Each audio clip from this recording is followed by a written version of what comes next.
Welcome to Good God, conversations that matter about faith and public life. I am your host, George Mason, and in our continuing series on good politics, we have today B. Moorhead, who is the Executive Director of Texas Impact, and she is here to talk with us about faith-based advocacy in an interfaith mode and how that's been working for her as she has led Texas Impact for 2 decades now.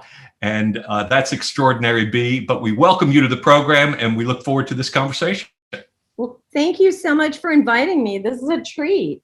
Well, great. Well, we've gotten to know each other because we've been working together as Faith Commons is a faith-based organization that works in the advocacy area as well.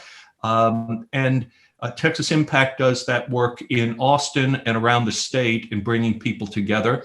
But tell us more about the history and mission of Texas Impact.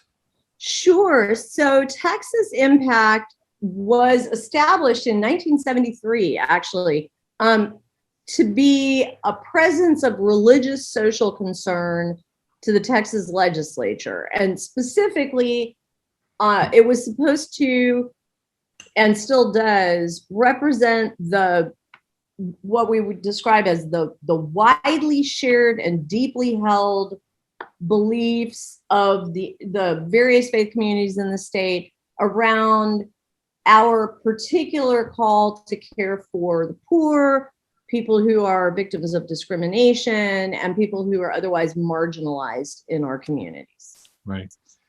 So I think you made some interesting comments right there about the widely held shared values that people of faith have around caring for marginalized and poor people.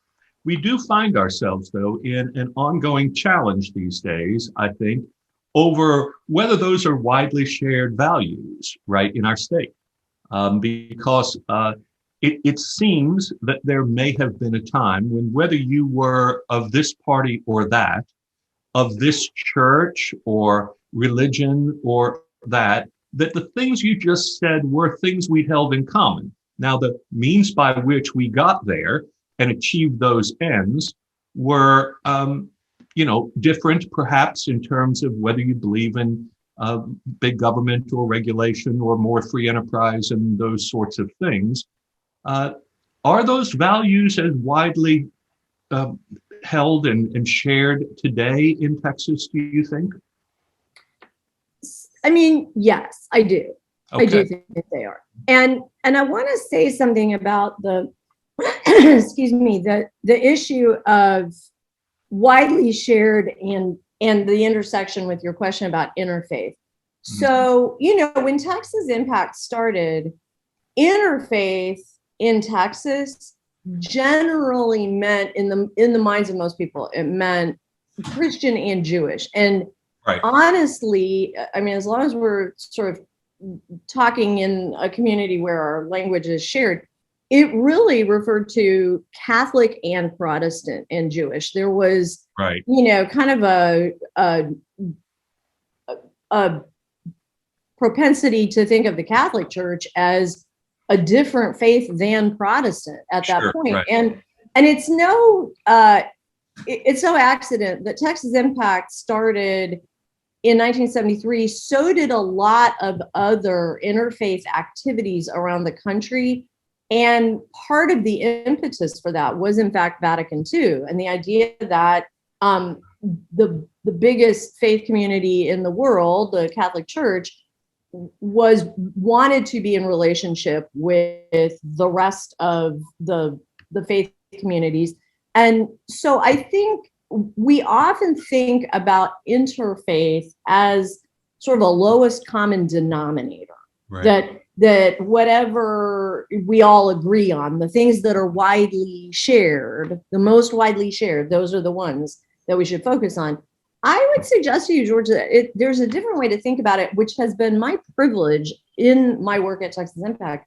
And that is to go a little bit more in the direction of those deeply held ideas and to understand that as people of faith, we can benefit not just in making common cause with people who share our beliefs, but in coming to understand what is different about our beliefs as well. Sometimes it makes us deeper in our own faith. That often happens to me. And also sometimes it gives us new ways to think about those things that we think are important, we think are interesting, but we weren't really sure how to talk about them. And as Texas has become more and more religiously diverse, Houston, Texas, the most religiously diverse large city in the country, and Dallas, I'm sure, is not far behind.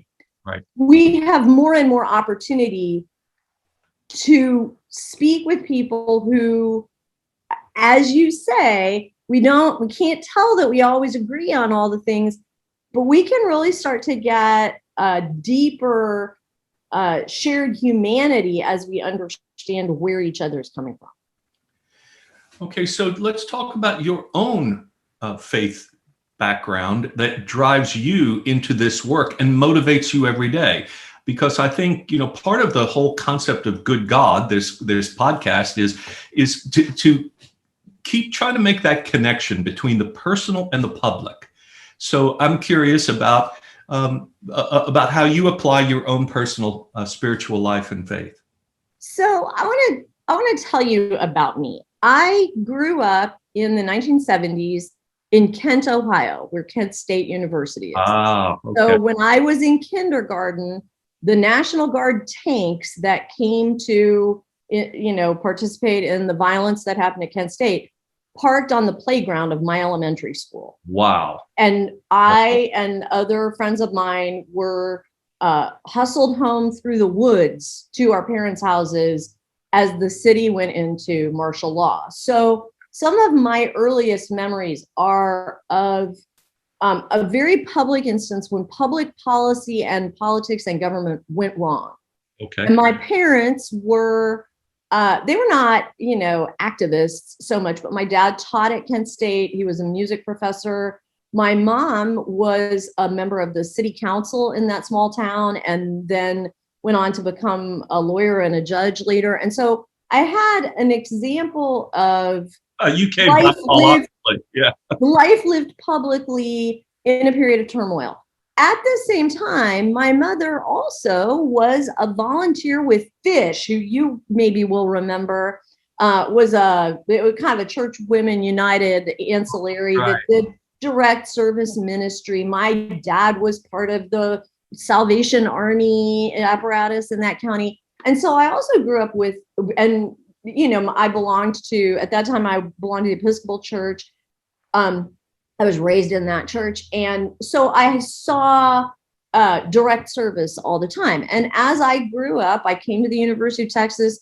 I made a huge rebellious move and switched from being Episcopalian to Presbyterian. I think my parents were like, wow, okay, I guess we lucked out on the rebellion on that one.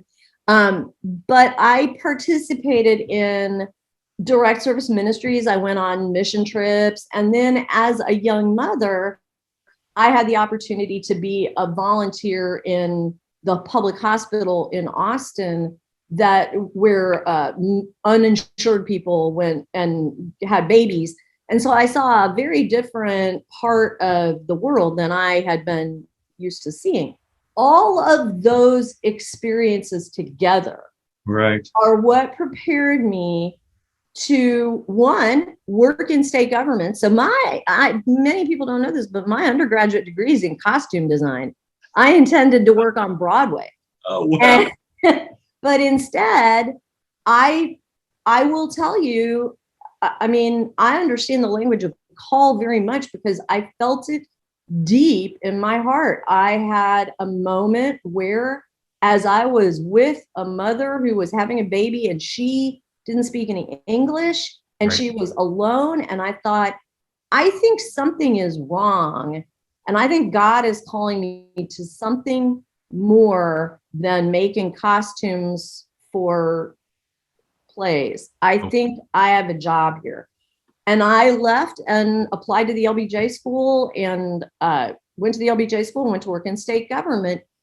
Because of all my prior experiences, as I was in state government, I was very attuned to how different people saw the problems of government and where people's faith seemed to intersect with their work. And so when Texas Impact called me, I was able to bring all of that into the work that I do with our members. When I tell people the most important advocacy you can do is not because you learned some fact off a piece of paper. It's because you have a story of yourself in your community, the way you interact with other people, the direct services that you do, the neighbors that you have, all of those things. That's where your advocacy comes from, your unique understanding of your community. So I think for a lot of people of faith, their story is similar enough to yours at the front end, but it never gets to the back end. That is to say, they participate in mission trips. They get involved in direct service charity work through their church or synagogue or mosque. They're in their community and they see that here are some, women who are fleeing a domestic violence situation. We need to help them. Here are the homeless that we should feed.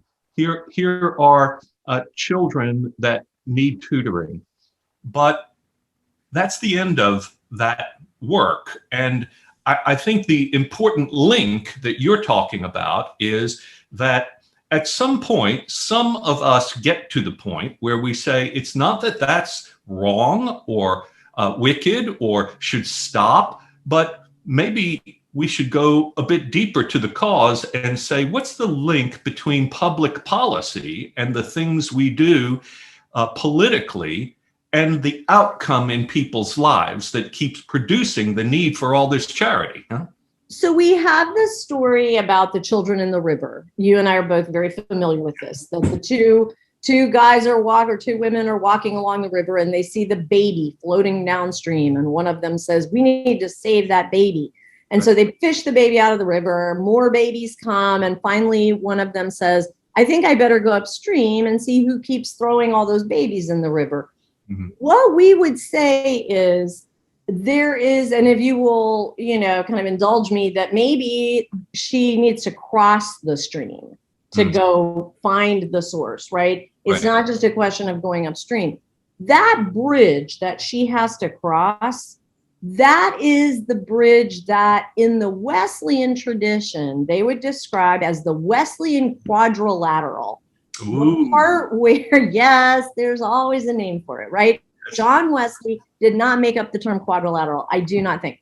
But he described that what happens is in the life of faith, we have the tradition that we come from, the scripture that we live by, our lived experience, and then we have something called reason. Right. And reason is the part that applies all that other information and helps us to see what the policy, what the systems issues are that are contributing to the lived experience that we have. I think in our local communities, the place where local congregations, let's say, most often fail to make that transition is not that they don't believe that there's systems problems. They do. They believe that there are issues. It's that they don't have an understanding of their current involvement in implementing policy. So if you run a food pantry, let's say, it is easy to say, well, that's just a charity ministry. That's just something we do in our congregation. The congregations, the local churches that are able to make the leap start by saying, we have this feeding program and it has nexus with public policy that already exists. Not just about, there's poor people and we need policy that makes that better, but somebody's giving us a certificate that says we're allowed to serve food. That's state government or city government. Somebody is in charge of making sure that we have streets where the people can get to us.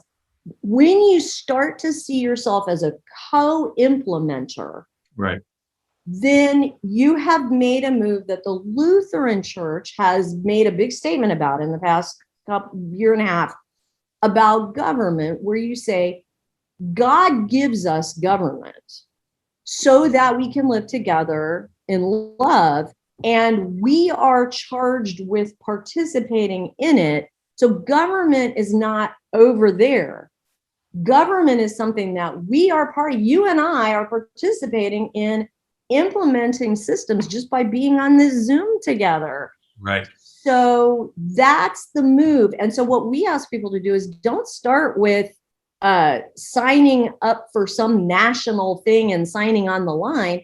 Start by talking to local government people and understanding where you fit in. And then you'll have a better idea of what your particular story, your particular advocacy might have to offer into the public square. It reminds me of Cornel West's statement about how love is different in private and public, that intimacy is what love looks like in private, but justice is what love looks like in public. And so I like that. So if you're going to talk about love, well, there is a public aspect of it, and that is to create a just society. And so I think about, for instance, to make your point, in this very Texas legislature, there was a bill that was termed the Bonton Farms Bill, which is a community-based farm and employment neighborhood project of Darren Babcock and the Bonton community here in Dallas. What Darren Babcock learned in his work in Bonton, which was it's a community that was named Bonton because it was boom town is what it really was, because of the Klan exploding bombs in the neighborhood. And so it came to be known as Bonton. Well, it's been a very disinvested community and shut off by roads of highways and levees and all of that. And the people in that community have experienced tremendous health problems for a lack of food and fresh food. And then also they have criminal records and legal problems. And so part of what Darren Babcock did with the Bonton community is to say, when people get out of jail in our community and come back and try to rebuild their lives, they have felon records that make it impossible for them to transcend their past aggressions, their transgressions.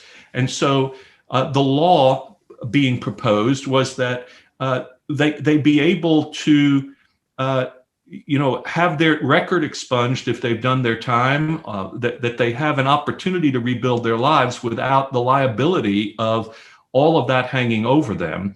And this is that link between the charitable work that we're talking about and the public policy that allows people to have a second chance, to flourish, to contribute to the economy, and not to live in despair, but to live in hope. I mean, it's such a perfect example, right? And one of the things that we saw in the legislature was that legislators didn't necessarily have a hard time understanding that. I mean, across the political spectrum, right, there was general, what do I want to say, affirmation that that's a good idea, right? And one of the things that's been interesting to me, so we have, I'm really excited that you would use that Cornel West language about love. I teach a class at Austin Seminary, and what I always start by saying is, as the faith community, we want to say there are two reasons to have public policy. One is because we hate and fear each other. It's to build walls that protect me from you and you from me. The other is because we love each other. Nice. And we, in any given day, you and I and everyone else gets up in the morning, and it is true that we love each other, but we had a bad day yesterday, or something is, getting to us, and we are not able, under our own steam, to live in the loving way that we know we want to. In every case, when I see that person at the stop sign, I am not feeling charitable to them. Right? Policy is what builds the framework so that we can live into the loving ideal of community that we all share. And I believe we all share it. And I think when you see that Bonton Farms bill, I also think when you see a very conservative legislator, Matt Krause, who had a bill that had to do with medically fragile children. Right. When you see that, you see Jeff Leach, another very conservative member who has had a big experience that has made him understand that there are some parts of the death penalty that are that he can't affirm. Then what we want to do as much as possible is to say that is a loving instinct. Mm-hmm. And we want to affirm that loving instinct. I think, and I know you want to talk about challenges. Sometimes we have to say the instinct that is motivating a legislator is not loving. And we do have to, we have to have a strategy for how in love we approach someone to say, this is not, we can't affirm that you are acting out of love in this moment. Right. You're acting out of fear, and that's not what God wants for us. So I think you're actually putting your finger on one of the challenges that faith-based advocacy wrestles with, and that is how to deal with people who are operating out of fear and not love, whose orientation toward government is about only restraining bad behavior and not promoting good behavior. And so, some of that is, I think, from the faith community, maybe about monitoring our own language and our own approach to people so that we don't simply become partisans ourselves and say, we're really carrying water here for this party or that party, and part of the problem is we've got to defeat the other. Instead, we've got to figure out how to bring a different tone with our passion, right? So that we can teach people that kind of mutual respect, even in the midst of our differences. Well, that's right. And what I am coming to believe towards as we move to the end of this legislative session, and it really has been very rocky, and there's been a lot of stuff that I believe could have passed and should have passed that is likely to not pass. Excuse me. It is fashionable to say that legislator's not representing their district, right? If they do something we don't want, they say they're not representing their district, but they are. They are representing someone in their district. If they weren't, they wouldn't be elected. Right. So when we, the church, find ourselves saying that legislator is not representing their district, I think it signals two things. One, we better learn more about that legislator, and the only way to do that is by talking with them directly. Mm-hmm. And the other is we better learn more about this district, because there is somebody here who doesn't share. I don't think it's fair to say they don't share our values. Maybe they don't, but it is definitely true that they don't share our worldview. And the way to overcome the kind of political strife that we're in right now is to learn what their worldview is. So with that, you're urging us all to become more personally engaged in knowing our legislators and contacting them and being engaged. And this is, as our sort of final part of this conversation, I think Texas Impact facilitates that work, helps people, ordinary people in the pew of church, synagogue, mosque, whatever your religious tradition, to learn how to do that work. I think one of the biggest hurdles for ordinary people is they don't actually know how to get into that. They are like, I have a friend who's very passionate, for instance, and she said, okay, I've emailed things and all of that, but for the first time, I got up the nerve to pick up the phone and call my senator or my legislator. And she said, oh, it was so much work to get myself to that point, but I feel proud of myself that I did it. But I think that's one of the big hurdles, isn't it? So how do you facilitate that? And what do you want to say to people about getting involved? Well, what I want to say to people about getting involved is come on in, the water's fine. Yeah. It is not any harder than calling somebody to be on your committee at PTA. Okay. But when I learned how to change a gasket in my faucet at my house, I did it the way anybody would do these days. I thought, well, I'll just look on YouTube. There's bound to be a video. Right. Video is how people are learning a lot of stuff. And that is true for advocacy too. Texas Impact has a weekly program called Weekly Witness. Right. It's on Facebook at noon on Mondays. And then it's a podcast just like this one. Mm-hmm. And you can learn little by little through Weekly Witness all the ways to be engaged and all the tools, all the tips and tricks to make it effective and fun. And it actually works, doesn't it? I mean, there is an impact in Texas Impact, of people calling their legislators, writing, doing the things that, you sometimes think, oh, it doesn't matter, right? We've generated, I think, 6,000 phone calls to legislators this session, just from ordinary people who figured out that they can make that call. So they decided to do it, and they did. And invariably, what they say is, it was easier, faster, and more rewarding than I could have imagined. And what the legislators will tell you in return is, when they thought about their vote, they thought about the fact that they had these hundreds of constituents who called to say, I want you to do this. And even if they didn't, they knew that they had to reckon with that, right? Exactly. So just because they don't do everything you ask them to do doesn't mean that you're not building that relationship over time. So right. This isn't it's not transactional, it's relational.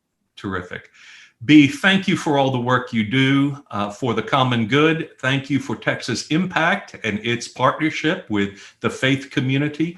And we look forward to continuing to work together. Absolutely. Thank you so much. This was wonderful. All right. Well, have a good day. Thanks. Bye.